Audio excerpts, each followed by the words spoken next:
Estamos con Marco Filardi, abogado, especialista en derechos humanos y soberanía alimentaria. Buenas tardes, Marcos. Y también es integrante de CALISA, que es la Cátedra Libre de Soberanía Alimentaria y Escuela de Nutrición en Salud. Bueno, Marcos, bienvenido, y me gustaría preguntarte sobre, primero, dos cosas fundamentales, ¿no?, para aclarar. ¿Qué es la soberanía alimentaria y qué es la seguridad alimentaria? Bien, la seguridad alimentaria es el estado de cosas en las cuales los alimentos son accesibles a absolutamente todas las personas. Y es un concepto que venía fogoneando sobre todo el Banco Mundial y el Fondo Monetario Internacional en los años 90. En el año 96 concretamente se hace una cumbre mundial de la alimentación en Roma, y en ese contexto la Vía Campesina, que para quienes no conocen es la organización internacional que nuclea más de 200 millones de campesinos, pescadores artesanales, pastores tradicionales, dice: nosotros no venimos a hablar de seguridad alimentaria, sino que vamos a hablar de soberanía alimentaria. Y vamos a decir que la soberanía alimentaria es el derecho que tenemos como pueblo a definir libremente nuestras políticas, nuestras prácticas y nuestras estrategias de producción, de distribución y de consumo de alimentos.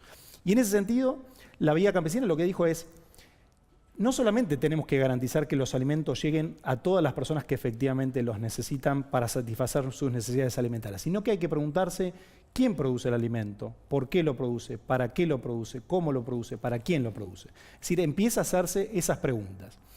Y ese concepto de la Vía Campesina de soberanía alimentaria se fue desarrollando a lo largo de los años, un concepto en construcción política permanente, y hoy podemos decir que la soberanía alimentaria constituye verdaderamente un paradigma alimentario alternativo al modelo alimentario dominante que, como ustedes bien saben, está basado en los agronegocios, principalmente destinados a la exportación, y en el hipermercadismo, en el supermercadismo como forma dominante de la distribución de los alimentos en el seno de nuestra sociedad.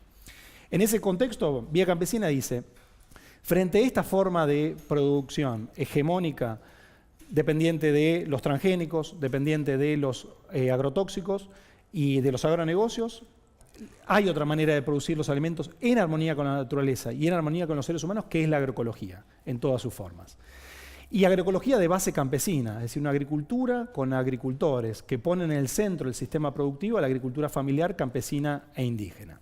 En segundo lugar, frente a esa distribución hegemónica dominante por parte de los supermercados, hipermercados y las empresas que concentran esa intermediación entre los productores y los consumidores, la soberanía alimentaria dice que hay otra manera de distribuir los alimentos en la sociedad que tienen que ver con acercar esas cadenas, es decir, producción local para abastecimiento local y distintos esquemas que salen del hipermercadismo y que acercan al productor con el consumidor, eliminando los intermediarios. Y finalmente, en materia de consumo de alimentos, la soberanía alimentaria entiende que la alimentación no es una mercancía más librada a los juegos del mercado, librada a las reglas de la oferta y la demanda, sino que es un derecho humano. Y si la alimentación es un derecho humano, en definitiva, el Estado tiene que garantizar la disponibilidad de esos alimentos, la accesibilidad, la adecuación, que sean buenos para comer y no solamente mercancías buenos para vender, y también la sustentabilidad, es decir, que la satisfacción de las necesidades alimentarias nuestras como generación no ponga en riesgo el ejercicio de ese derecho por parte de las generaciones venideras. En este sentido, ¿cuál sería el marco legal que tenemos en Argentina en relación a la alimentación, es decir, el derecho a la alimentación? Bueno, esto es muy importante, Juan, porque nuestra Constitución Nacional, reformada, como ustedes bien saben, en el año 94, le dio jerarquía constitucional, a través del artículo 75, inciso 22, a distintos instrumentos de derechos humanos que reconocen directa o indirectamente, implícita o más explícitamente, el derecho humano a la alimentación adecuada. Entonces, lo primero que podemos afirmar es que nuestra Constitución Nacional reconoce el derecho de todos y cada uno de nosotros a tener acceso en todo momento a una alimentación adecuada o a los medios para obtenerla que nos permita a nosotros como a nuestras familias tener una vida libre de angustia, satisfactoria y digna. ¿Y qué implicancias tiene que tengamos un derecho a la alimentación adecuada reconocido ahí en la norma fundamental, reconocido en nuestra norma más importante? Que todo lo que venga por debajo, leyes nacionales, decretos, resoluciones, y en todos los niveles del Estado, federal, provincial, municipal, tiene que propender a garantizar y realizar ese derecho, porque el hecho de que tengamos un derecho a la alimentación implica que el Estado precisamente tiene varias cosas que hacer al respecto. Lo primero es respetar, es decir, a través de acciones u omisiones no violar ese derecho que tenemos a la alimentación adecuada. Lo segundo es garantizar, es decir, el Estado no puede permanecer ajeno cuando individuos o empresas violan ese derecho a la alimentación de otros individuos. Entonces tiene que actuar como garante, tiene que garantizar. Y lo tercero es que tiene que adoptar medidas en todos los niveles para hacer efectivo el goce y ejercicio de ese derecho. Bien, uno de los puntos importantes también que se está discutiendo, por lo menos se discutió el año pasado, tiene que ver con la ley de semillas, digamos, que estamos también hablando de un marco legal, ¿no? Y sobre todo de una ofensiva justamente de la Organización Mundial del Comercio en relación a implementar una ley de semillas que favorezca a las corporaciones. ¿Qué novedades tenés del tema y qué aporte tiene en relación justamente a la soberanía alimentaria? Bueno, para el paradigma de la soberanía alimentaria, las semillas son un bien común al servicio de la humanidad. Es decir, no pueden ser un botín de control corporativo. ¿Y por qué es importante que pensemos y reflexionemos sobre esto? Porque realmente la semilla es la base de toda la cadena alimentaria y es la base de toda la vida misma. Recordemos que hace unos años Henry Kissinger decía, si dominás el petróleo, vas a dominar a los estados. Si dominás los alimentos, vas a dominar a las naciones y a los pueblos. Controlar las semillas implica el control precisamente de toda la cadena agroalimentaria. Y de hecho, lo que asistimos en los últimos años es a una concentración cada vez mayor de los actores que concentran y monopolizan la comercialización de nuestras semillas. Tan solo si ahora, como dice el informe de ETC, si se llegaran a materializar las megafusiones corporativas entre Bayer y Monsanto por un lado, Dow con DuPont por otro y Syngenta con ChemChina, estaríamos asistiendo a un momento en donde solo 3 corporaciones, 3 empresas, estarían concentrando el mercado mundial de semillas. Como parte de esta ofensiva, como vos bien señalás, estas empresas vienen haciendo presión en todos los gobiernos de nuestra América, particularmente de Argentina, pero en todos los países de la región, para tener nuevos marcos normativos que sean afines a sus intereses. Y sobre todo, ¿cuál es el punto de ataque? Restringir el ejercicio del derecho que los agricultores han tenido, desde que la agricultura es agricultura hace 10.000 años, al uso propio de semillas. Es decir, este derecho que siempre se ha ejercido de reservar la semilla de la propia cosecha y intercambiarla libremente a cualquier título a otros campesinos, a otros agricultores. Y lo que va a abonar, si este nuevo marco normativo de derecho de obtentor y derecho de patentes se materializa, es que realmente la tenencia de las semillas en manos campesinas, en manos de los pueblos originarios, va a estar criminalizada crecientemente. Y finalmente, las empresas lo que estarían haciendo es trasladando el control sobre el ejercicio de sus derechos de obtentor y de propiedad intelectual al propio Estado, con lo cual lo terminaríamos financiando entre todos a través de los impuestos. En relación a esto, las corporaciones tienen un argumento que llevan por todos lados, que es el acabar con el hambre en el mundo, y para eso tenemos que producir más.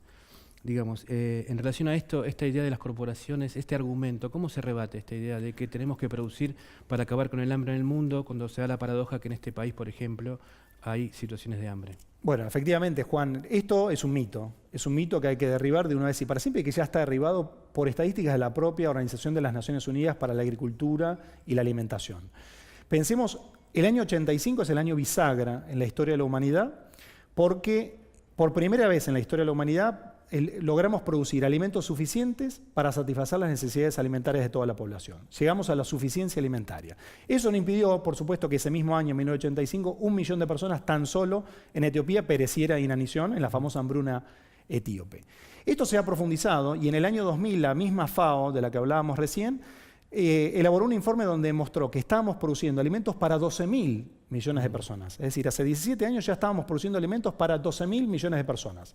Y sin embargo hoy tenemos más de 1.000 millones de personas que padecen hambre, tenemos 2.000 millones de personas que padecen malnutrición en distintas formas, y esta realidad coexiste con 1.500 millones de personas con sobrepeso y 500 millones de personas con obesidad. Y al mismo tiempo, entre 1/3 y 1/4 de todo lo que se produce en alimentos a nivel mundial, finalmente no llega a la boca de quien lo necesita, porque se pierde en el camino, se echa a perder. Entonces, nunca desde el año 85 ha sido un problema de producción o un problema de disponibilidad de alimentos. Hay alimentos suficientes para que todos estemos adecuadamente nutridos, adecuadamente alimentados. Es un problema de acceso, es un problema de distribución y en consecuencia es netamente un problema político. ¿Qué hacen las empresas de biotecnología y ahora la nanotecnología? Nos quieren prometer a través de esta zanahoria que la biotecnología es lo único que puede alimentar al mundo, y frente a una población que cada vez va a crecer más, y se habla de que al 2050 vamos a ser 9.000 millones de personas. Bueno, esto es importante rebatirlo. Le hemos dado como sociedad, como comunidad, 20 años de licencia a la biotecnología para que con sus transgénicos supuestamente acabaran el hambre del mundo. No solamente no lo acabaron, sino que redujeron incluso la biodiversidad, redujeron la calidad de la dieta y hoy asistimos a mayores enfermedades nutricionales vinculadas a la mala alimentación, sobrepeso, obesidad y enfermedades crónicas no transmisibles vinculadas a esta alimentación. Bien, me queda y me parece importante también rescatar las diferentes situaciones propositivas y que están avanzando cada vez más, sobre todo en el tema de agroecología, pero hay muchas situaciones que tienen que ver con la organización, digamos. En el caso que me estabas comentando en algún momento, el tema de las cátedras libres, digamos. Me gustaría primero que me cuentes un poco eso y sobre todo la expansión de algunas redes que tienen que ver con, sobre todo el comercio justo, el tema de las redes, o ferias francas, o ferias donde se produce alimentación o productos sanos. Bueno, lo más importante, yo el año pasado tuve ocasión de recorrer todo el país, las 23 provincias, unas 260 localidades, precisamente para ver estas experiencias y conflictos de soberanía alimentaria. ¿Cómo estamos hoy en Argentina al respecto? Y ciertamente nosotros decimos que otro sistema alimentario es necesario, es posible, es urgente y lo más importante es que ya colectivamente lo estamos realizando.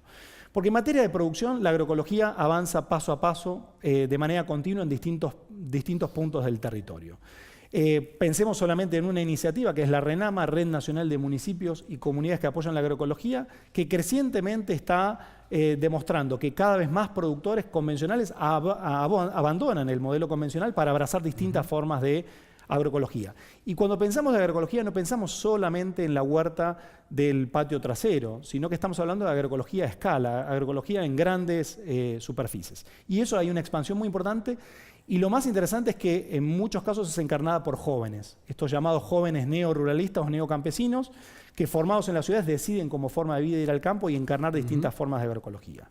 En materia de distribución también asistimos a cosas muy importantes, porque si bien los hipermercados y supermercados siguen concentrando gran parte de la facturación, por supuesto, y de la distribución de nuestros alimentos, empiezan a aparecer otras maneras de distribuir los alimentos, que tienen que ver con los mercados populares, las ferias, hay más de 1000 ferias del productor al consumidor en todo el país, cadenas de comercio justo, nuevas alianzas entre consumidores y productores, siembras comprometidas, distintos esquemas que están logrando, por un lado, ese acercamiento directo entre el productor y el consumidor que le permiten al productor tener un precio justo por su producción y al consumidor también un precio adecuado y un alimento sano, fresco, nutritivo y producido localmente. Y ahí también hay un avance significativo.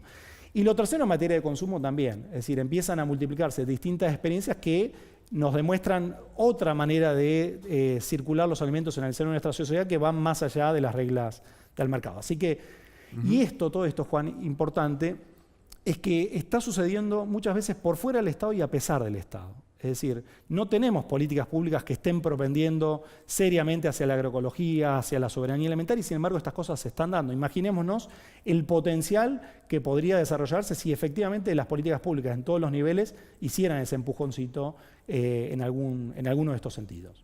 Sí, hacer punto sobre Caliza, sobre las cátedras libres, que me parece una iniciativa muy interesante. Y la otra pequeña iniciativa, tal vez me gustaría que comentes, es el Museo del Hambre. Bien, las Caliza son cátedras libres de soberanía alimentaria. ¿Por qué la necesidad de las cátedras libres de soberanía alimentaria? Porque este modelo alimentario dominante, como sabemos, está sostenido por empresas muy importantes cuyos intereses están muy entrelazados entre sí. Y esto también influye en la Universidad Pública Nacional, que crecientemente ha sido colonizada por los intereses de estas mismas empresas a través del financiamiento de proyectos educativos, de fondos de investigación, de publicaciones, etc. Y lamentablemente tenemos una ley de educación superior, aún vigente hoy, que forma a profesionales para ser funcionales en líneas generales al sostenimiento de este modelo dominante. Frente a eso y como propuesta contrahegemónica, y considerando que la universidad también es un territorio de construcción de saber crítico y en consecuencia un territorio en disputa del saber hegemónico, es que emergieron las cátedras libres de soberanía alimentaria, que son espacios dentro de las universidades públicas nacionales que se proponen dar el debate sobre el modelo alimentario. ¿Qué modelo alimentario tenemos? ¿Estamos condenados a tener este modelo alimentario o podemos colectivamente construir otro modelo alimentario basado precisamente en la soberanía alimentaria? La primera cátedra libre nació en el año 2003 y desde entonces se han ido expandiendo y hoy ya tenemos 25 cátedras libres en distintas universidades públicas nacionales con varias características. Una son todas interdisciplinarias. Si pensamos el sistema alimentario desde distintas miradas, de distintos enfoques. Lo segundo, las cátedras libres están abiertas a todo el mundo. Si no están destinadas exclusivamente a los estudiantes de una determinada carrera u universidad, sino absolutamente a toda la gente. Es decir, la universidad abre sus puertas para debatir el modelo alimentario con la comunidad. Y lo tercero es cómo construimos nuestros saberes. Las cátedras libres son espacios de construcción de saber horizontal y a través del diálogo de saber. Entonces ahí el saber científico entra en diálogo y para entrar en diálogo tiene que reconocer como un igual a otros saberes, los saberes campesinos, los saberes de la propia comunidad. Y estas quizás son las 3 notas más importantes de estas cátedras libres que al mismo tiempo estamos enlazadas en red. Hay una red de cátedras libres de soberanía alimentaria donde colectivamente abonamos un poco a la construcción de este paradigma. Y finalmente, el Museo del Hambre es una iniciativa trabajada también colectivamente con los integrantes de la cátedra en la Escuela de Nutrición, que apunta a encerrar al hambre de una vez y para siempre en las paredes de un museo. Es decir, que como apuesta de nuestra generación podamos decir, colectivamente, hombres y mujeres decidimos que el hambre es un crimen y que tenemos que encerrarlo una vez y para siempre en las paredes de un museo. Es decir, que lleguemos a un punto en que el hambre sea algo arqueológico, que si uno quiere verla tenga que ir a un museo porque ya ahí afuera de las paredes de ese museo no lo va a encontrar.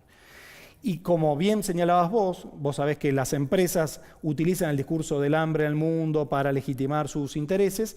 Claramente nosotros decimos que esto es un centro de lucha por la soberanía alimentaria, porque entendemos que el camino que tenemos que recorrer colectivamente para erradicar el hambre y para al mismo tiempo lograr que todos estemos adecuadamente nutridos es precisamente la soberanía alimentaria. Entonces es un centro de lucha por la soberanía alimentaria. Eso es un lugar donde se puede concurrir, hay actividades, etcétera. Digamos, contanos un poquito de eso y ya vamos terminando. Sí, es un lugar que queda aquí cerquita, Avenida San Juan 2491, en el barrio de San Cristóbal, donde por un lado vamos a tener distintas muestras, intervenciones, presentaciones de libros, cines, debates, talleres, y lo más importante es un espacio en construcción colectiva. Ponemos a disposición el espacio y cualquier persona, cualquier televidente que tiene alguna idea, alguna propuesta vinculada a esta lucha colectiva por la soberanía alimentaria y el buen vivir, nos tiene que contactar si quiere y vamos a buscar la manera de poder concretarlo, porque en realidad creemos que esto no puede sino ser colectivo. Marcos, te agradezco mucho la visita. Al contrario, Juan, muchas gracias a vos por esta entrevista.